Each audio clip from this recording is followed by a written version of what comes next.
What's up with it? You watching the Bay Bomber TV? And yeah, man, we about to check out this video from the YouTube channel Hood War Chronicles. And the title is Footage of Two Short Brothers Shot to Death Goes Viral. Yeah, man, cold situation, man. I ain't gonna lie, man. There's definitely a lot of grow operations out there in Oakland, man. Even worked in a spot that had a grow operation in the inside of that. Then it was one across the street, you know what I'm saying? Yeah, they tried to break into the building a few times, man. Yeah, man, I'm talking about with like heavy machinery and shit. It was like a security door. And they like cut that mug. They were trying to get up in there. I think they got in there once, but they like panicked and left everything and shit.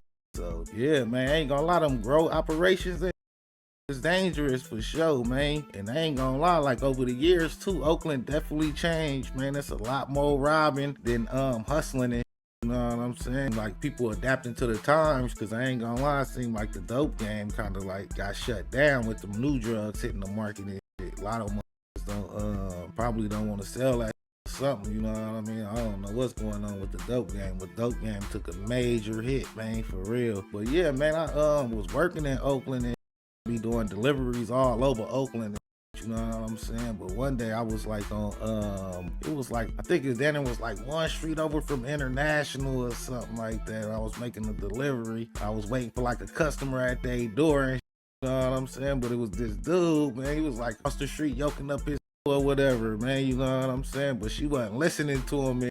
So I was just right there like looking like, man, that ain't listening to you know what I'm saying? Like while you yelling at her and I see she ain't listening, keep looking at me to see my reaction, you know what I'm saying? Face was like expressionless, you know what I'm saying? You trying to talk to the broad and shit, not listening and shit. And I'm looking like, man, this ain't listening to you, you know what I'm saying? And gonna pull out his thing. I start shooting in the sky and shit, looking directly at me. Pow, pow, pow, pow. Like, I ain't get scared or nothing, you know what I'm saying? But then I was thinking, I'm like, I don't know this. You know what I'm saying? So I started moving like to like behind the car, like oh duh. But yeah, ain't shoot at nothing though. You know what I'm saying? The broad started walking a whole different way. He walked off a different way. Police came hella fast. I was hoping they ain't think I was the nigga that was shooting and come and jam me up or something. You know what I'm saying? When he was done shooting it, I was like on the phone with the customer and he was like, "What's that out there?" I'm like, yup. I was like, your delivery, you know what I mean? So yeah, even after that, I still did the delivery and I was like, damn, this was over there tripping over, you know what I mean? But yeah, the customer tipped the $20 though, man. So I wasn't tripping, you know what I mean? Yeah, man, that was a little crazy though, man. For real though, man. He got frustrated because the broad wasn't listening to him and I was just looking at him like, this ain't listening to you. Yeah, man, that was kind of a crazy delivery though, man, you know what I'm saying? So yeah, man, Oakland definitely a little different nowadays, man, for real though, man. Yeah, man, it seemed like dude was out there pimping, man, we out no game or something, man, for real though, man. But yeah, man, I haven't checked out the video, don't completely know what they talking about, but let's check it out and see what they talking about. We begin with developing news on a shooting in East Oakland. A man shot to death in an attempted robbery around 7 this morning. Our media partners at the Bay Area News Group saying the victim was the brother of rapper Too Short. Brother of an Oakland music legend was shot and this morning in Oakland's Melrose neighborhood. 61-year-old Wayne Shaw was the older brother of rapper Too Short and the victim of the city's 12th case this year. I only hear like pa pa pa pa and you know it's scary. I mean, this is how it is right now in Oakland because nobody, you know, it's hard, like nobody want to work and you know, and the city left us. Oakland experienced another loss when Wayne Shaw, the brother of Too Short, lost his life, making him the 12th victim of the homicide case this year in Oakland. 61-year-old Wayne Shaw was shot at about 7 on 49th Avenue near East 12th Street. KTVU has learned Shaw was running the marijuana grow and sleeping at the warehouse when robbers used a car to ram the building. Shaw was shot and offed early Wednesday morning, January 24th, while reportedly guarding a marijuana grow operation in East Oakland. Around 7 a.m., police got multiple reports of gunfire, along with alerts from ShotSpotter near 49th Avenue. When officers arrived, they found Shaw with several gunshot wounds. He was rushed to a nearby hospital, but sadly, he didn't make it. According to sources, Shaw was managing the grow house and had been staying overnight to keep an eye on things. The word is that a group tried to break in, using a car to force their way onto the property. Police say the suspects tried to break into this building by ramming a car into the garage door.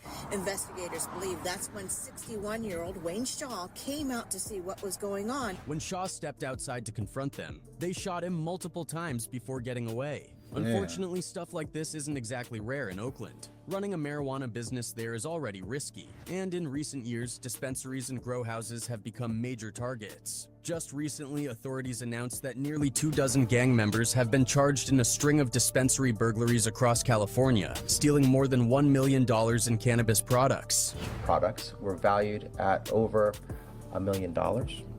And among the products were about 1,000 pounds in cannabis plant. In an operation called Sticky Fingers, California Attorney General Rob Bonta and law enforcement officials from Oakland and Santa Cruz County revealed that 22 suspects had been charged with 32 felonies linked to 15 different break-ins.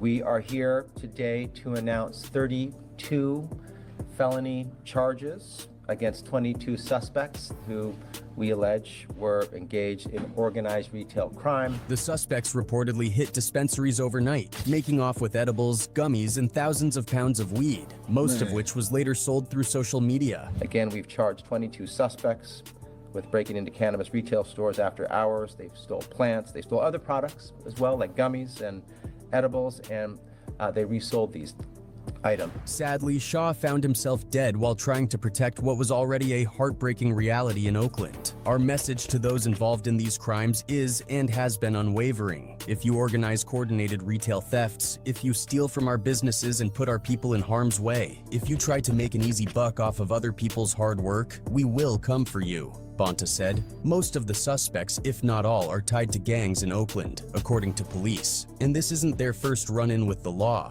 and Shaw's case isn't the first either. In fact, Oakland police believe several of them are linked to other crimes in the city. We know these individuals are involved in gun possession, weapons trafficking, said Oakland Police Deputy Chief Frederick Chavies. Some of them have been connected to auto thefts, carjackings, and even violent felonies like shootings. Attorney General Rob Bonta also spoke about the state's crackdown on organized retail crime. Customers deserve to walk into a store without worrying about their safety, he said. Workers deserve to clock in and out of their shifts safely, knowing they'll be safe. And business owners shouldn't have to lock up at night wondering if their inventory will be gone by morning.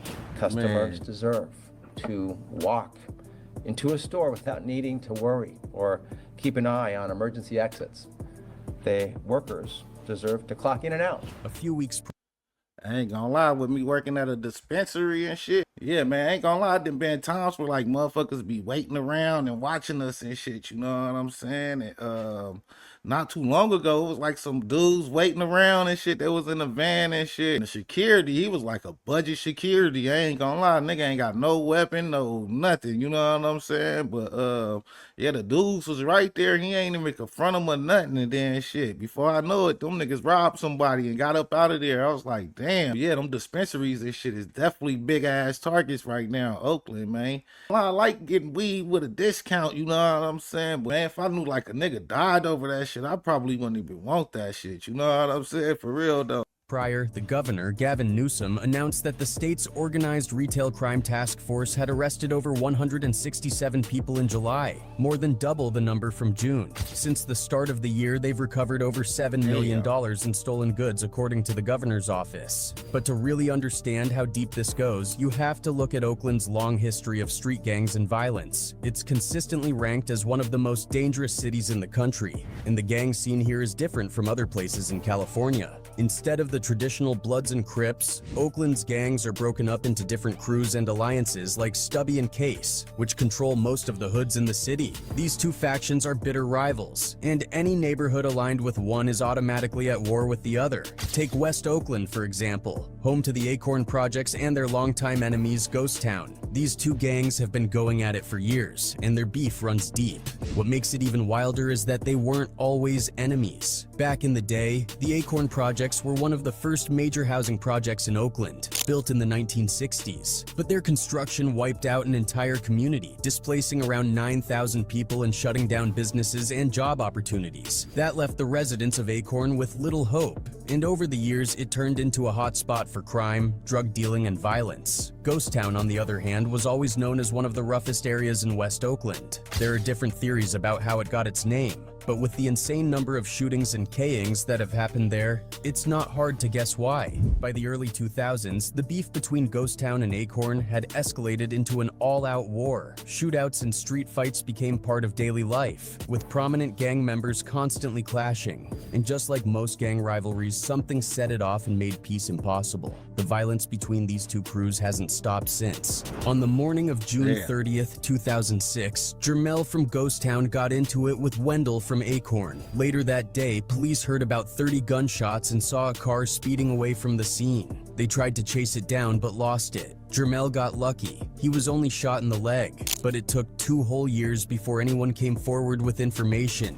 A guy named Aaron eventually told police that Acorn members Elijah and a notorious figure known as Mac Blast were behind the shooting. Now, Mac Blast wasn't just any regular street guy. He was one of the most well-known and respected figures from the Acorn projects. And what's these buildings behind me, man? These high rises, man. You know what I mean?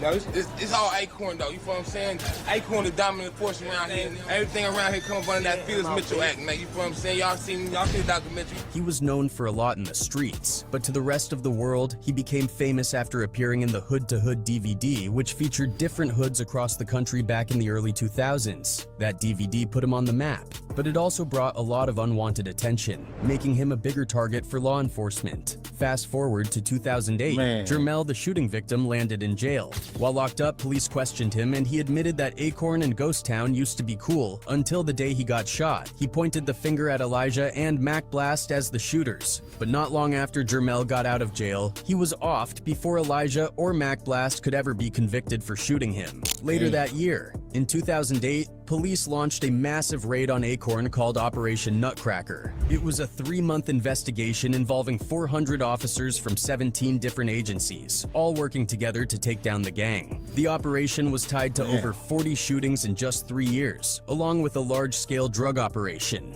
Mac Blast took the most heat, with police labeling him as the leader of the Acorn projects. Wiretaps, phone records, and even songs he recorded were all used against him in court. Both he and Elijah ended up getting charged. Mac Blast isn't eligible for release until 2028, but the violence didn't stop there. In late 2008, a Ghost Town member named Pooh was driving through West Oakland when he was ambushed and shot dead. Witnesses reported hearing over 20 shots. Police counted exactly 27, many of them hitting Pooh in the head. At the scene, cops found a cell phone belonging to an Acorn member named Marcel. When they picked him up for questioning, he cracked under pressure and admitted to the shooting. But later he changed his story, saying another Acorn member, Warren, was actually the shooter. Marcel claimed he was too scared to snitch at first, but after Warren was offed, he decided to come clean. He also named Jamie as the driver, but that last-minute switch-up didn't save him. Marcel thought he was setting himself free, but instead he got sentenced to 55 years to life. In June 2010, James was shot and offed in Acorn. Ghost Town members Ernest and Jason were out buying weed when Jason spotted Birdman, a guy he had issues with from jail. They stopped, but Birdman wasn't there, so they shot at James instead and he didn't make it. Witnesses helped police catch Ernest and Jason. Ernest got 50 years to life, while Jason was cleared. A few months later, Ed Nario from Ghost Town was offed by a group that included Birdman. The police tracked it down with fingerprints and a confession from Air It Out, an Acorn member who admitted to the Emder. His own song, Party in the Jazz, where he bragged about violence, was used against him in court, and he got 50 years to life. Emders related to gang violence and robberies have remained on a constant rise. 109 deaths were recorded in 2020, 124 in 2021, and 119 in 2022. With Shaw's death, Man, that's a fool with it, man. I ain't gonna lie, I didn't even know the Acorns and Ghost Town was beefing like that.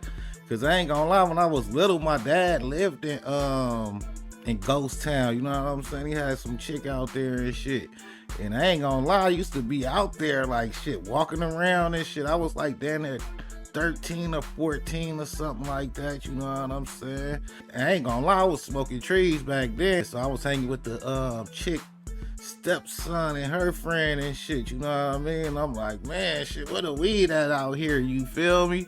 And shit, it's funny because we actually seen somebody that sold weed. That nigga ain't even want to sell us no weed and shit. That nigga like asked me where I was from and shit. I was like, shit, I'm from Richmond, you know what I'm saying? But then that nigga asked to talk to one of them and shit, like by theyself and shit. And then the nigga was like, man, they told us to get away from you, you know what I'm saying? So yeah, niggas down there was like on some bullshit or something though. But shit, I ain't gonna lie, I still used to be walking around and shit. I ain't give a fuck though, you know what I'm saying? But yeah, man, I was a little badass nigga though, man. You feel me? But yeah, nothing never happened to a nigga or nothing like that, you know what I'm saying? And then with the acorns, like recently, I just realized what the acorns was, cause shit, I was like working, doing deliveries, like I was saying out there and shit, selling, delivering cannabis and shit, you know what I'm saying? So yeah, man, I've recently realized where I was pulling up to. It was like, nigga, these the acorns over here. I'm looking like, damn, these the acorns. It be niggas all outside and shit, you know what I'm saying? But I ain't gonna lie, for me, like, I don't think like Oakland like super dangerous like that, cause like, man, in the Bay, really, man, game really do recognize game and shit, you know what I'm saying? Yeah, like personally, man, I feel like with a real recognized real, man, that's what I'm good at, man, for real though. Like, man, I done been in the Tenderloin area and shit, all in San Francisco and shit like that. I never feel like uncomfortable or nothing, you know what I'm saying? So like, I ain't gonna lie, if you a real Bay nigga, you shouldn't feel uncomfortable nowhere in the Bay, really, you know what I'm saying? So yeah, man, crazy situation, man. I ain't gonna lie, man. With Oakland and shit just don't be looking like no victim and shit, you know what I'm saying? Or looking scary and shit, you feel me? Every hood, it's a nigga from somewhere else, you know what I'm saying? Even in Richmond, like, it'd be an Oakland nigga in the rich, San Francisco nigga in the rich, you know what I'm saying? In Oakland, it'd be a Richmond nigga living in Oakland or something, you know what I'm saying? Like, shit, how long niggas ain't fucking with nobody or nothing like that, man. Most of the time a nigga will be cool, you know what I'm saying? Yeah, man, RIP to Too Short brother, man, for real though, man. Oakland definitely wow, man, for real. But yeah, let me know what y'all think in the comments. Like, share, and subscribe to the Big Bomber TV. Thanks for watching. Thanks for supporting. Till next time. Peace.